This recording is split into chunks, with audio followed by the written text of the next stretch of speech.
नाव सांगा काका. संदीपान नागनाथ मोरे, पत्ता सांगा. पद्मावत नगर, बाळे. किती वर्ष झालं तुम्ही राहता इथं? 19ला खरेदी आहे, तेव्हापासून मी राहायला इथं. खरेदी तुमच्या नावावर आहे? हो, खरेदी माझ्या नावावर आहे.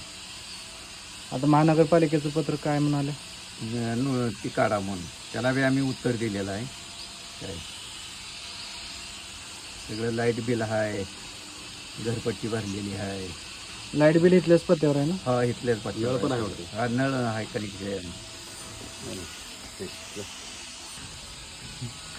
सोलापूर बाळे या ठिकाणी आपल्या मागासवर्गीय समाजातील संदीपान मोरे हे गेल्या 2019 पासून या ठिकाणी बाळे या ठिकाणी रहिवासी असून त्यांनी स्वतःच्या मालकीची या ठिकाणी एक 500 स्क्वेअर फूट जागा खरेदी करून घेतलेली.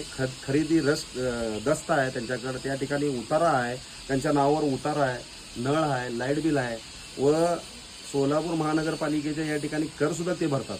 असं असताना देखील या ठिकाणी गेल्या 2 वर्षापासून यांना विनाकारण त्रास देऊन या ठिकाणी सोलापूर महानगरपालिकेकडून नोटीस आले की ही जागा आरक्षित जागा आहे आणि ही जागा तुम्ही खाली करा.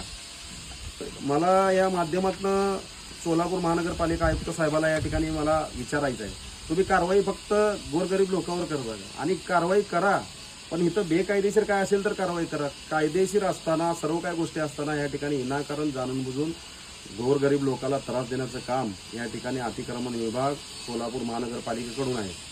लवकरात लवकर ह्यांना या ठिकाणी जे विनाकारण त्रास देणार आहे ते थांबला नाही तर सोलापूर महानगरपालिका आयुक्त कार्यालयासमोर आम्ही या परिवाराला घेऊन आमरण उपोषण करू, यांना न्याय मिळवून देण्याचा प्रयत्न आम्ही करू. कारण बेकायदेशीर हे काहीच प्रकार नाही. कायदेशीर आहे, उतारा आहे, लाईट बिल आहे, या ठिकाणी रजिस्टर दस्त आहे. या ठिकाणी एवढं असताना देखील आणि जे कोण तक्रार दिली आहे तो तक्रार दिलेला माणूस देखील या ठिकाणी मयत आहे, उपस्थित नाही. या ठिकाणी समोर येत नाही कोणी तक्रार दिली आहे. तरी हे महानगरपालिकेचं मतभेद आहे. गरीब लोकांवर कारवाई करायची आणि जे पैसेवाले लोक त्यांना फक्त नोटिसा देऊन सोडायच्या. या पद्धतीनं आम्ही चालवून घेणार नाही. गोरगरीब लोकांवर जर अन्याय होत असेल तर आम्ही कदापि गप्प बसणार नाही.